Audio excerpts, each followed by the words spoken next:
आज आषाढ़ माह का शुभारंभ है। आप सबके लिए शुभ मंगल एवं कल्याणकारी हो ये माह एवं सारा जीवन।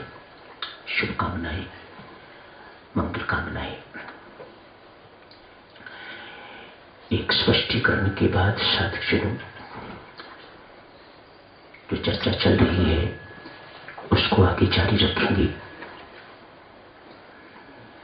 गुरु या संत संसारिक सुख का मार्गदर्शक नहीं होता। यदि अभी तक साधक को ये स्पष्ट नहीं हो पाया तो इसका अर्थ ये है कि उसने गुरु को वास्तविक रूप से नहीं जाना। गुरु या संत मार्गदर्शक है कल्याण के मार्ग का, उद्धार के मार्ग का, श्रेयस मार्ग जिसे कहा जाता है। कोई सच्चा गुरु किसी भी साधक के लिए संसारिक सुख की प्रार्थना नहीं करता।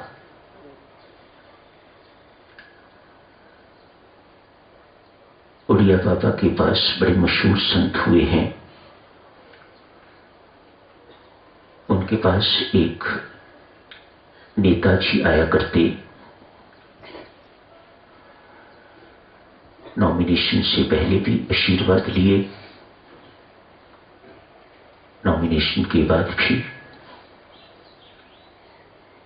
जब प्रचार इत्यादि होता है तब भी आशीर्वाद लेने के लिए आते। इलेक्शन शुरू हो गया है तभी आशीर्वाद लेने के लिए आते, पर हार गए। जो शिष्य लोग थे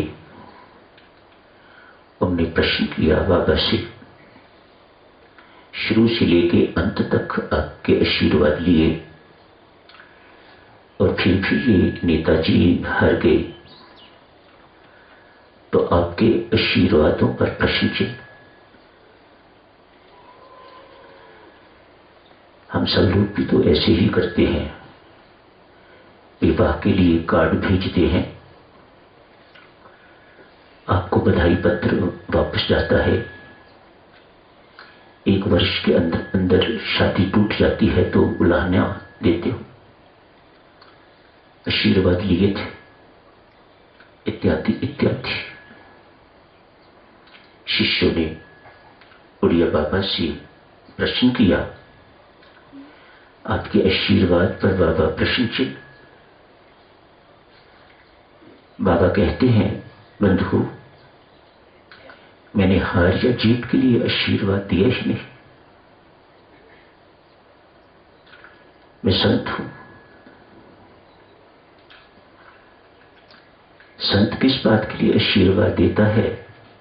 इस बात के लिए परमात्मा जिसमें इसका हित हो वह हो, जिसमें इसका कल्याण हो वह हो। ये संताई है, ये गुरुत्व है। इससे पहले यदि ये बात आपको स्पष्ट नहीं थी तो साधकजनों, आज इस बात को पल्ले बांधो। गुरु के प्रति गुरु भाव बनते ही आपको कुछ उससे मांगने की जरूरत नहीं पड़ती। आपकी श्रद्धा के कारण वह चैनल लेने वाली अपने आप खुल जाती है। समझ रहे हो? आशीर्वाद गुरु से, संत से मांगने की जरूरत नहीं होती, न ही परमात्मा से। आपको अपना द्वार सिर्फ खोलने की जरूरत है। वह तो प्रवाहित हो रही है। पानी पाइप में चल रहा है। आप अपने घर की टूटी खोलोगे तो पानी आएगा। पाइप में तो पानी आ ही रहा है, आगे भी जा ही रहा है।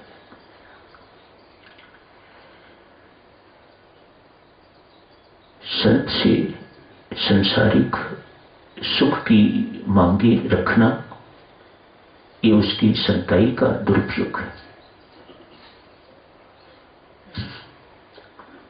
संसारिक सुख की निवृत्ति तो रोग हुआ,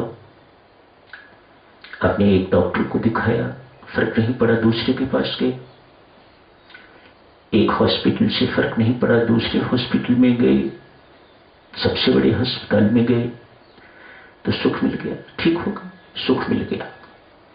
ये सुख तो आपको संसार से मिल जाएगा। व्यापार में घाटा पड़ गया आपको, आप बैंक से लोन ले लेते हो, पूरा हो जाता है। किसी धनवान के पास जाते हो, उससे मांग लेते हो, आपका घाटा पूरा हो जाता है। थोड़ी देर के लिए दुख हुआ था, दूर हो गया। ये दुख तो संसार से दूर हो सकते हैं, लेकिन महादुख ये संसार से दूर नहीं होते। इसके लिए गुरु या संत की आवश्यकता हुआ करती है। इसी के लिए प्रयोग करना चाहिए गुरु को, संत को। शाश्वत सुख, अखंड सुख जिसे कहा जाता है, वह सुख परमात्मा के पास ही है, मिलेगा गुरु या संत के माध्यम से। कितने सारे स्पष्टीकरण आज आपकी सेवा में हो रहे हैं। ये शास्त्र का विधान है। परमात्मा है दाता, निस्संदेह सब चीज का स्रोत वही है, सब चीज का दाता वही है, लेकिन ये मिलेगा संत के माध्यम से, गुरु के माध्यम से। ये उसका विधान है। जिस काम के लिए गुरु या संत है, समझदार शिष्य वह है जो उसे जिस काम के लिए है उसके लिए प्रयोग करता है, उपयोग करता है। संसारिक सुख के लिए संत या गुरु नहीं है।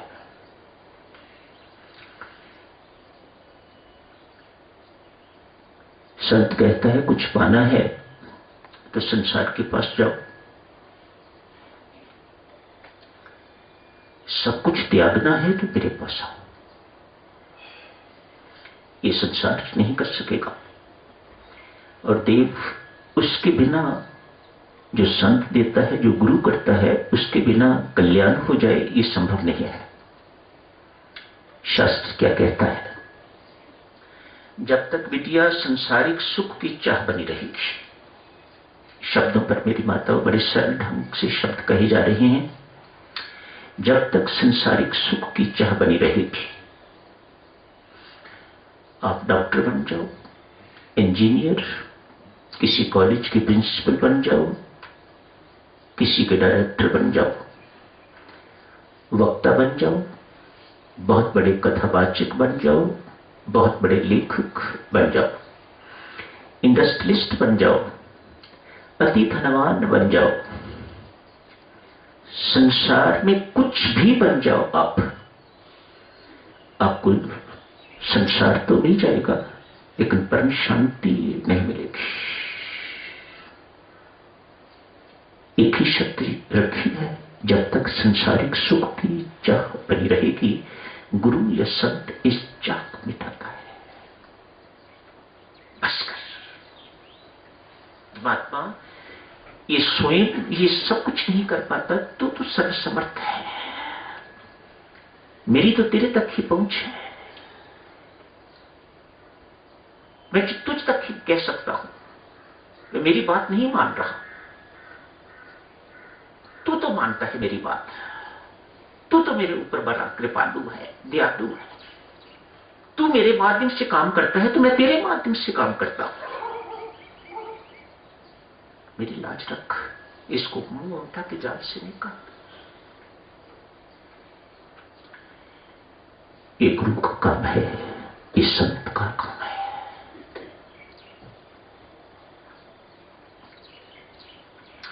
जो ढंग, जो युक्तियां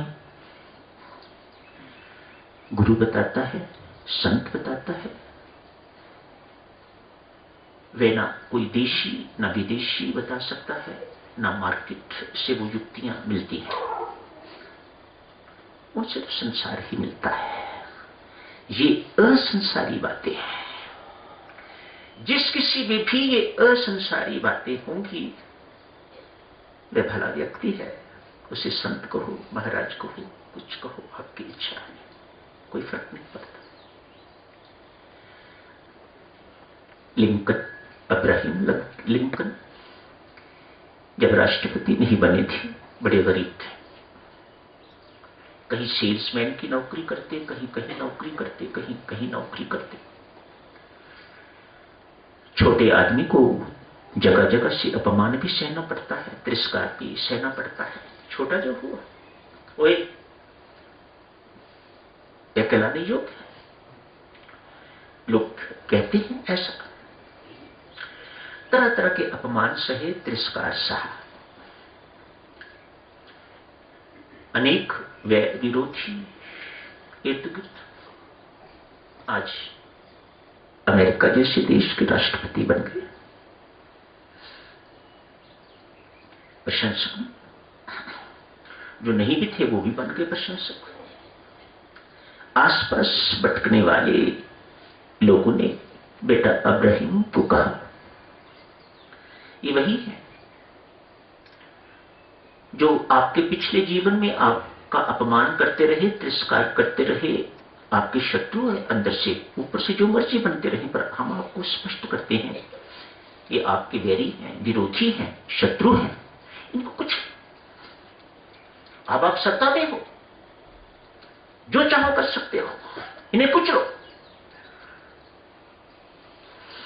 अब्राहम उनकी बात को सुन लेते। जब कभी उन्हें जरूरत महसूस होती तो उनकी जरूरत पूरी करते। उन शत्रुओं की जिन्होंने वैर विरोध अपमान किया हुआ है, उन्हें किसी भी प्रकार की सहायता की आवश्यकता होती, अब्राहम को अप्रोच करते तो जरूर मिलती। अब्राहम के मन में उनके प्रति किसी प्रकार का वैर विरोध, शत्रुता नहीं। लेकिन ये एक ही बात पर रट लगाए हुए हैं, सर आप उन्हें कुचलते क्यों नहीं? आज अब्राहम ने कहा, वही तो कर रहा हूं। बाहर से कुचलने से इनके अंदर जो शत्रुता है मेरे प्रति या थी, वह कुचली नहीं जाएगी। मैं तो उनकी अंदर की शत्रुता, वैर विरोध कुचल रहा हूं प्रेम देकर। भला आदमी, ऐसे व्यक्ति को भला आदमी कहा जाता है। यही चर्चा चल रही है, be good and do good. सारे शास्त्रों का सार, वेद सार आपने पढ़े, आजकल गीता सार आप पढ़ रहे हो, इसके बाद उपनिषद सार पढ़ोगे। सारे शास्त्रों का सार भले बनो, be good and do good.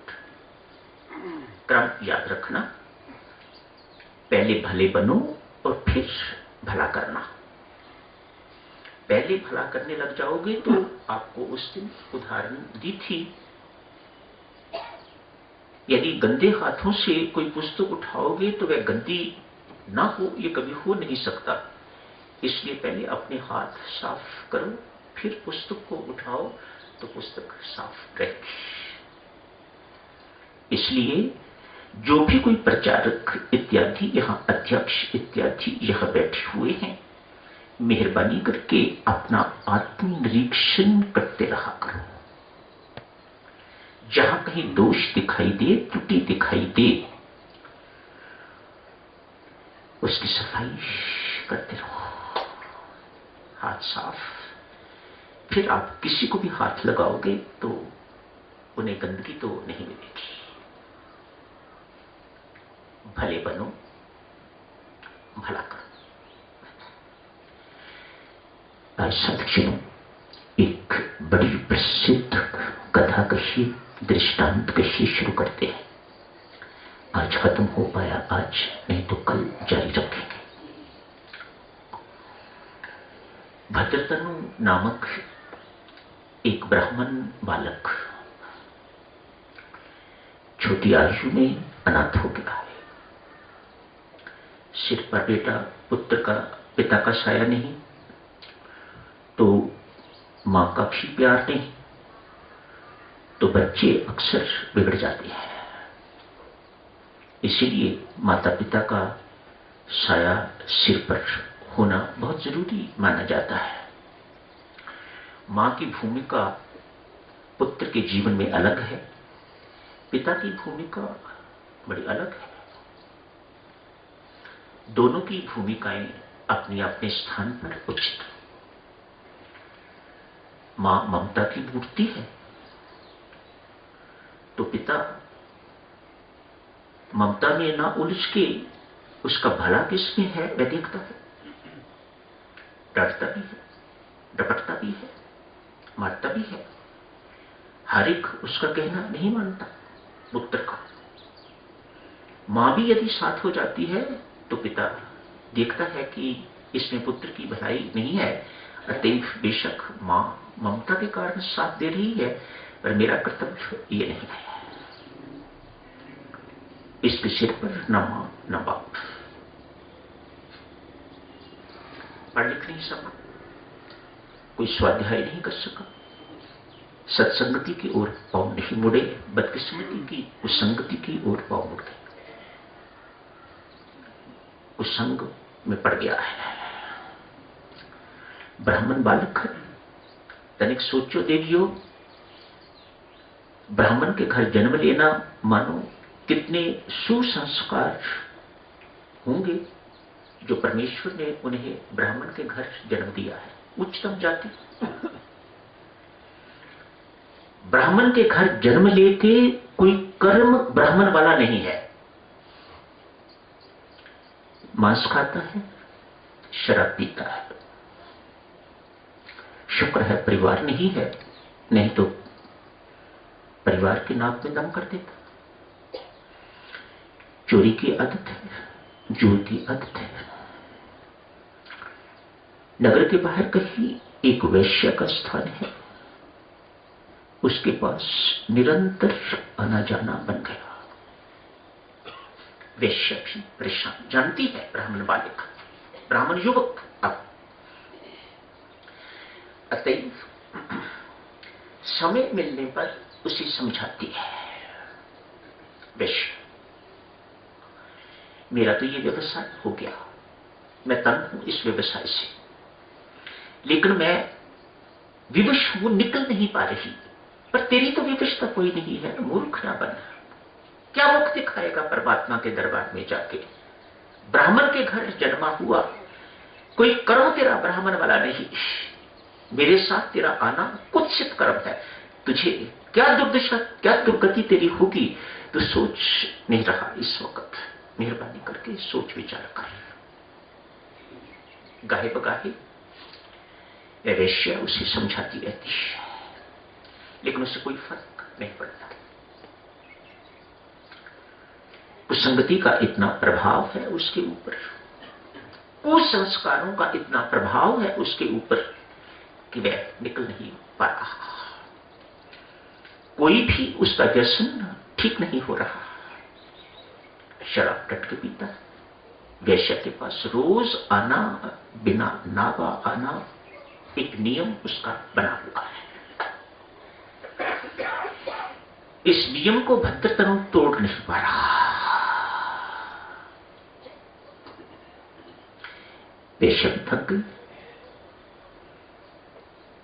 एक शिक्षा गुरु की भूमिका भी निभा रही है वैश्य। जो कुछ सिखाने वाला है उसको शिक्षा गुरु कहा जाता है। शिक्षा गुरु पंकज अनेक, कोई इंग्लिश पढ़ाने वाला, कोई केमिस्ट्री पढ़ाने वाला, तो कोई इकोनॉमिक्स पढ़ाने वाला, कोई डॉक्टरी पढ़ाने वाला, तो कोई इंजीनियर। ये सब शिक्षा गुरु। जिंदगी में दीक्षा गुरु एक ही हुआ करता है। शास्त्र क्या कहता है? शिक्षा गुरु अनेक। लेकिन दीक्षा गुरु जिंदगी में एक ही हुआ करता है, उसी को आध्यात्मिक गुरु कहा जाता है। उसका स्थान अद्वितीय स्थान है, उस जैसा स्थान और किसी का नहीं है।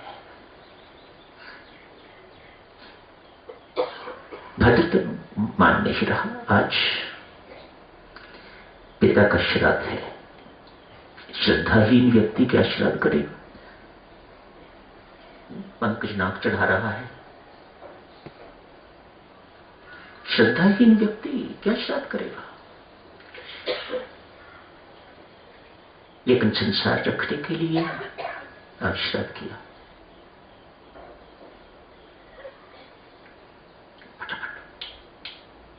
जल्दी जल्दी जल्दी जल्दी काम निपटे, मुझे तो असली जगह पर जाना है, वैश्य के पास। वैश्य भी विद्या जानती है कि आज इसके पिता का श्राद्ध है। बहुत बड़ा दिन होता है, साल में एक बार आता है। उसे पता है कि आज श्राद्ध का दिन है।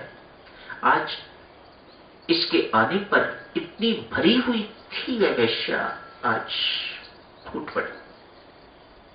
धिक्कार है तुझ, तेरे जैसे पुत्र ने पिता के घर जन्म ना लिया हुआ होता तो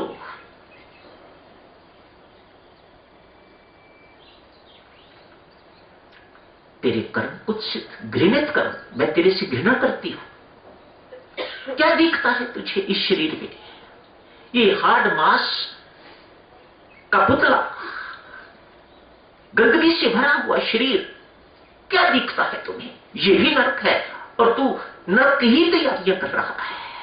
शर्म कर कुछ, तू निर्लज्ज हो गया है, इत्यादि इत्यादि।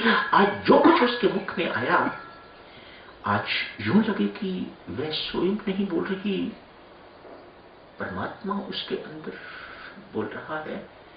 आज बिटिया, उस भद्रतनु के कुछ सुसंस्कार उभरने वाले।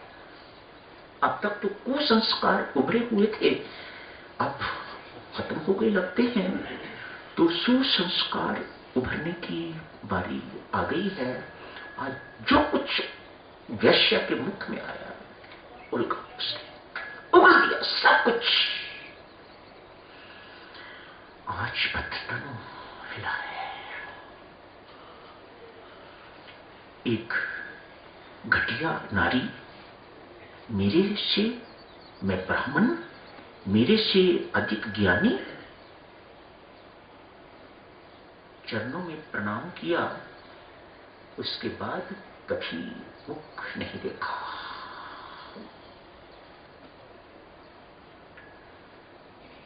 परमेश्वर की कृपा का शुभारंभ हो गया। बुराई से पांव मुड़ गए और भलाई की ओर पांव, यात्रा शुरू हो गई। पांव इधर को मुड़ गए, भलाई की ओर मुड़ गए। समय हो गया है साधुजन, आज की चर्चा यहीं समाप्त करने की इजाजत दीजिए। कल इसी को आगे जारी रखेंगे। धन्यवाद।